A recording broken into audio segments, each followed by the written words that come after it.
4, 3, 2, 1.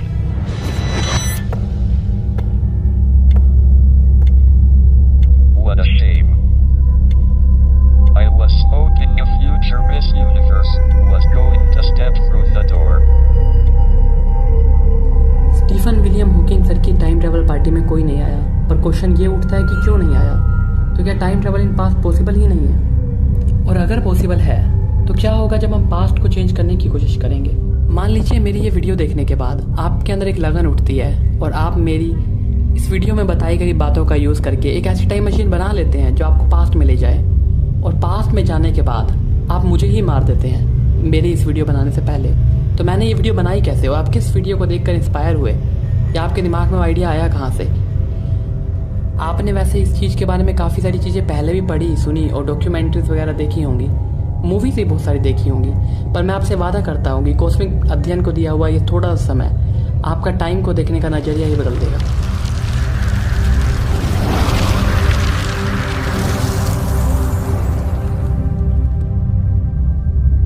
नमस्कार, मैं हूँ हार्दिक कृष्णा और कॉस्मिक अध्ययन के आज के इस एपिसोड में आपका स्वागत है।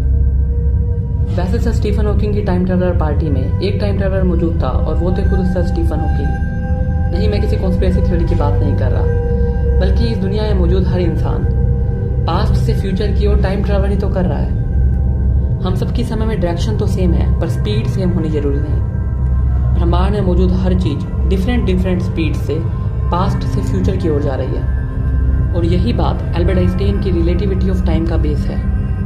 पर क्या रिलेटिविटी की इक्वेशंस हमें पास्ट में जाना अलाउ करती हैं? तो इस बात का कोई सीधा आंसर नहीं है, क्योंकि रिलेटिविटी यहाँ पर इमेजिनरी नंबर सॉल्यूशन देती है जिसकी फिजिकल सिग्निफिकेंस को हम नहीं समझते। तो रिलेटिविटी यहाँ पे कोई सीधा आंसर नहीं देती, और कहते हैं कि अगर घी सीधी उंगली से ना निकले तो हमें कोई और रास्ता अपनाना चाहिए। तो यहाँ पर हमें रिलेटिविटी के अलावा किसी और विचार पे विचार करना पड़ेगा। यहाँ पर एक पॉसिबिलिटी ये हो सकती है कि मैं किसी तरह फ्यूचर का पता लगा लूँ, मतलब अपनी ऑब्जर्वेशंस के जरिए मैं फ्यूचर को डिकोड कर लूँ। और अगर मैं फ्यूचर को एब्सोल्युटली डिकोड कर पाता हूँ, लगभग एब्सोल्युटली, तो उस सिचुएशन में ये कह सकता हूँ कि मैं फ्यूचर में मौजूद चीज़ों की पास्ट में इंफॉर्मेशन पा रहा हूँ। तो ये इंफॉर्मेशन का एक सूडो टाइम ट्रैवल हो गया, और उस इंफॉर्मेशन के जरिए हम बाकी चीज़ों को फ्यूचर से पास्ट में ला सकते हैं। हो सकता है कि समझना थोड़ा मुश्किल हो रहा हो, पर देखा जाए तो हम एक सेट ऑफ इन्फॉर्मेशन ही तो हैं, और अगर हम उस इन्फॉर्मेशन को किसी और चीज़ में डालेंगे तो हम एक सिमिलर चीज़ बना सकते हैं। और इस तरह से टाइम ट्रैवल कर पाना कुछ हद तक पॉसिबल है, पर ये एक वास्तविक टाइम ट्रैवल नहीं होगा। अगर आप इस चीज़ को समझ नहीं पा रहे हैं तो मैं इसे बहुत चीज़ों को सिंपल रखने के लिए मैं आपसे एक टाइम मशीन की कल्पना करने के लिए कहता हूँ। मान लीजिए इस टाइम मशीन में 3 पार्ट्स हैं, ए, बी और सी। पार्ट ए अपने आप में एक टाइम मशीन है जो फ्यूचर को डिटेक्ट कर सकती है। अगर आपने असुर वेब सीरीज देखी है तो उसमें एक ऐसी टाइम मशीन की बात हुई है जो फ्यूचर को लगभग 100% एक्यूरेसी के साथ देख सकती है। ऐसा ही फ्यूचर को डिटेक्ट करने वाला कंप्यूटर आपने कोई मिल गया मूवी में भी देखा होगा। पार्ट बी अपने अंदर इंफॉर्मेशन को स्टोर करके रख सकता है और उसकी हेल्प से चीज़ों को क्रिएट कर सकता है। और लास्ट पार्ट जो किसी भी चीज़ की इंफॉर्मेशन को अपने अंदर ग्रैब कर सके। पार्ट सी के लिए ये इंपॉर्टेंट है कि वो किसी भी चीज़ की इंफॉर्मेशन को अपन 100% एक्यूरेसी के स्टार्ट अपने अंदर ग्रैब कर सके। यहाँ हर चीज़ के अंदर एक्यूरेसी रखना बहुत ज़रूरी है, लेकिन 100% एक्यूरेसी नहीं आ सकती हाइजेनबर्ग के अनसर्टेनिटी प्रिंसिपल के कारण।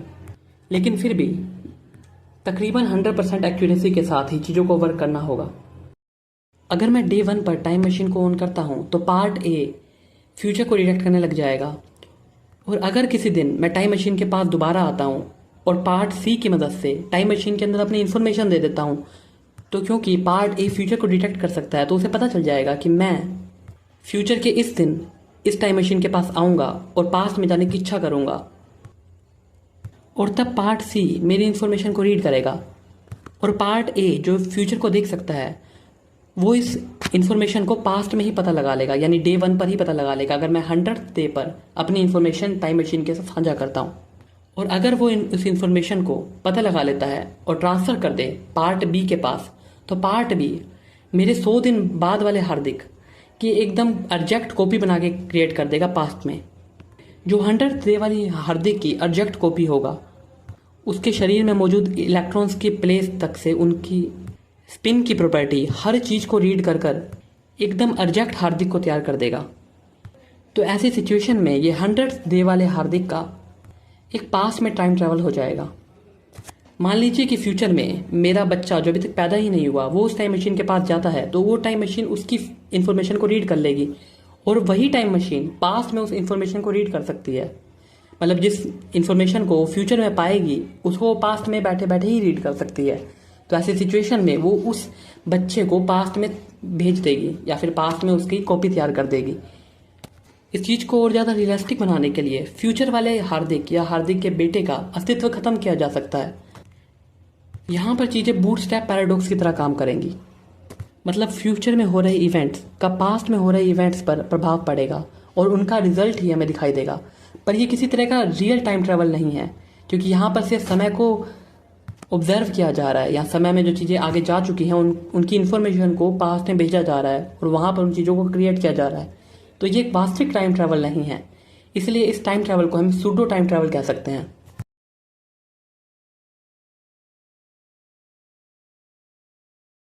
अगर हम इस टाइम मशीन की लिमिटेशंस की बात करें तो इसके कारण हम अपने पास्ट को चेंज नहीं कर पाएंगे और हम तब तक ही टाइम ट्रैवल कर पाएंगे जब टाइम मशीन बन चुकी हो। मतलब टाइम मशीन के बनने से पहले हम टाइम ट्रैवल नहीं कर पाएंगे और हम ज़्यादा लंबे डिस्टेंस पर भी टाइम मशीन के बनने के बाद भी एक लंबे टाइम डिस्टेंस के लिए टाइम ट्रैवल नहीं कर पाएंगे, क्योंकि टाइम एनर्जी की अनसर्टेनिटी और मोमेंटम पोजीशन की अनसर्टेनिटी, सिंपल भाषा में कहूँ तो हाइजेनबर्ग का अनसर्टेनिटी प्रिंसिपल हमें ऐसा करने की इजाज़त नहीं देगा। वैसे ऐसा जरूरी नहीं कि हमें टाइम मशीन की लिमिट से ब्रेक बंद ही रहना पड़े। ऐसा नहीं है कि हम इसकी लिमिट को ब्रेक नहीं कर सकते, पर ऐसा कैसे होगा और क्या ऐसा हो सकता है, ये इस बात पर हम डिस्कस करेंगे अपने आने वाले एपिसोड में, जहाँ पे हम टाइम को और ज़्यादा डिकोड करने की कोशिश करेंगे और जानने की कोशिश करेंगे कि टाइम है क्या। इसलिए हमारे चैनल को सब्सक्राइब कर लीजिए ताकि कोई भी इन्फॉर्मेशन आपसे मिस ना हो। और हम कोशिश कर रहे हैं कि जल्द से जल्द कॉन्शियसनेस पर भी एक सीरीज़ लेके आएँ। बाकी आप किस टॉपिक पर सीरीज चाहते हैं ये हमें कमेंट में जरूर बताएं। मैं आपको यहाँ पे बता देना चाहूँगा कि कॉस्मिक अध्ययन पर दिखाई जाने वाले अधिकतर हाइपोथेसिस, थीसिस, थ्योरीज कॉस्मिक अध्ययन के मेंबर्स द्वारा ही डिज़ाइन की जाती हैं और डेवलप भी की जाती हैं, जिनका मेन मकसद आपको क्यूरियस बनाना होता है। और अगर आप हमारे साथ जुड़ना चाहते हैं, हमें सपोर्ट करना चाहते हैं या चाहते हैं कि हम आपके विचारों के साथ जुड़ें, तो आप हमें लगभग सभी ऑनलाइन प्लेटफॉर्म्स पर ज्वाइन कर सकते हैं।